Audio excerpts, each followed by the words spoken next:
Setelah pada tutorial sebelumnya kita menambahkan event, sekarang kita saatnya menambahkan booking. Event ini sudah kita tambahkan, kelihatan dia bentuknya sekarang berubah ya, bentuknya nggak kayak gini. Ya, jadi dia kayak bisa ngatur bentuknya itu nanti tampilannya mau kayak gimana di si event ini. Artinya sekarang saatnya kita nambahkan booking ya. Kita udah sempat bahas booking ini artinya adalah untuk kalau misalkan eventnya itu sifatnya regular, jadi bisa dibilang mungkin kelas atau online session. Kita tambahkan add to site. Bedanya dengan yang event, booking ini dia akan langsung menambahkan halaman baru. Jadi kalau tadi yang event kita harus nambahin halaman baru dulu, baru kita bisa nambahin event. Kalau booking dia langsung otomatis langsung muncul kayak gini, dan dia akan tambahan page-nya book online. Karena kebetulan sudah panjang ininya, makanya munculnya di more. Mungkin saya atur terlebih dahulu supaya lebih rapi. Book online ini saya taruh di dalam produk juga ya. Nah, jadinya terlihat lebih rapi. Dan sekarang kita jadi punya banyak halaman lainnya, sign up login yang member kemarin, member page itu jadi banyak banget, ada event dan booking juga. Blog page yang sebelumnya sudah, event page yang sebelumnya juga sudah kita bahas, dan yang terbaru sekarang adalah book, di mana kita punya beberapa halaman. Book online halaman depannya, lalu service page. Di sini kita bisa melihat service-nya seperti apa aja yang ditawarkan secara detailnya. Lalu ada kalender bookingnya, bisa dibilang ini mungkin lebih kayak jadi kalender di sini, dan juga dia kasih tunjuk kapan kejadian nanti sessionnya itu kelasnya kapan. Dan booking checkoutnya ini adalah kita mengisi informasi dari gimana kita mau bookingnya seperti demikian. Kita mulai dari halaman terdepan terlebih dahulu dengan dimana kita mengatur settingan terlebih dahulu. Setting di sini karena memang belum ditambahin, dia masih kasih dummy. Nah, di sini kita bisa mengatur servisnya nanti dulu. Mungkin kita cek layoutnya gimana tampilannya. Misalkan kayak di sini kita bisa side by side, overlapping, strip, atau maupun yang grid seperti ini. Mungkin saya tetap pilih yang grid.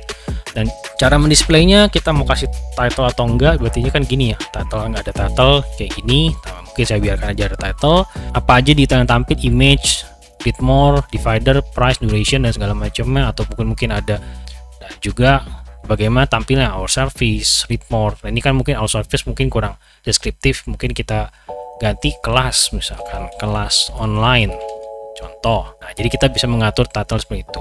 Desain di sini berarti warnanya ya, background dividernya, terus juga mungkin tekstilnya mau menggunakan yang mana, dan juga button desainnya. Nah, ini button desain kotak, fill, kotak yang bulat tapi bulat yang nggak pakai fill, itu bisa kan atur di sini. Saya back to design, dan habis itu kita sekarang saatnya kita bikin service kita yang pertama.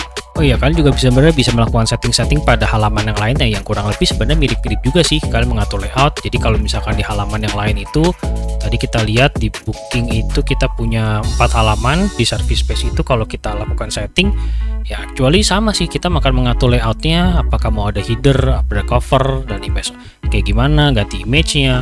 Yang kurang lebih sama halaman-halaman lainnya juga kita ya mengatur-ngatur settingannya seperti doang sih, layout, tampilan, apakah muncul title-nya atau kayak gimana, ya kurang lebih semuanya sama. Jadi mungkin saya nggak bahas semuanya secara detail karena kalian bisa ngecek sendiri, dan itu cukup mudah.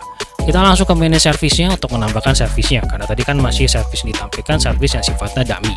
Nah, sekarang kalau kita lihat di bagian sebelah kiri, kita udah punya banyak event nih, kita udah punya banyak elemen-elemen booking service dan booking calendar yang muncul baru ini karena kita baru saja menambahkan booking. Forum yang sebelum sudah kita bahas, blog, event, live video, dan file share yang sudah kita pernah bahas juga di video-video sebelumnya.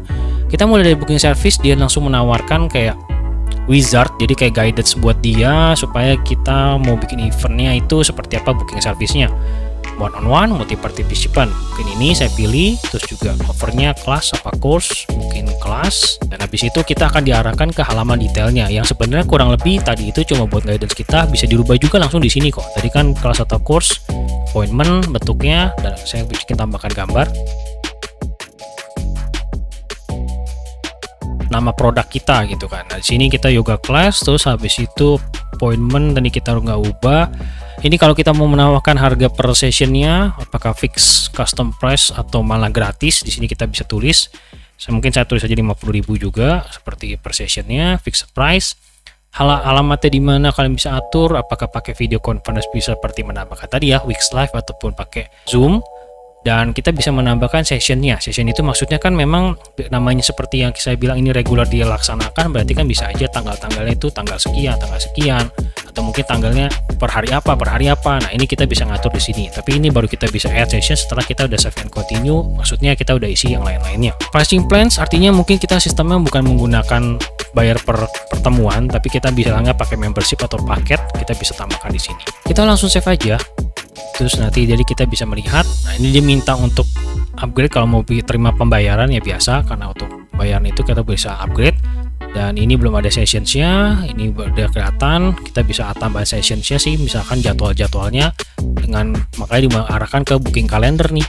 Booking calendar itu kapan, kapan mungkin kita ikut ini jadi ada repeat, juga class, location, yaitu bisnis addressnya, save. Habis itu kita bisa atur, dengan siapa yang mungkin instrukturnya. Di sini kita bisa tambahin instrukturnya, mungkin instrukturnya siapa, staffnya, tambah staff member, dan dia mungkin yang berperan untuk mengajar pada sesi kelas tersebut. Nah inilah dia. Habis itu kita bisa atur yang lainnya, dan kita coba lihat bagaimana tampilannya kalau kita preview. Ya inilah dia halaman depannya kalau kita masuk ke dalam. Nah, kita bisa lihat tadi yang udah kita tambah-tambahin. Ini mungkin tadi belum kita ganti sini ya, gambar-gambar ini, deskripsinya, previewnya juga belum kita lihat. Tapi kurang lebih itulah dia tadi, booking online dan juga event. Keduanya itu adalah sama-sama mirip-mirip kita kalau mau bikin suatu acara kegiatan, dan dimana salah satunya itu sifatnya reguler, yang satu lagi sifatnya eventual. Jadi booking dan event sebenarnya cukup mudah keduanya untuk menambahkannya ya. Kalian cuma perlu memilih mana yang cocok buat kalian, apakah booking ataukah event. Sekian tutorial kita kali, thank you for watching, keep learning, sampai jumpa di tutorial berikutnya.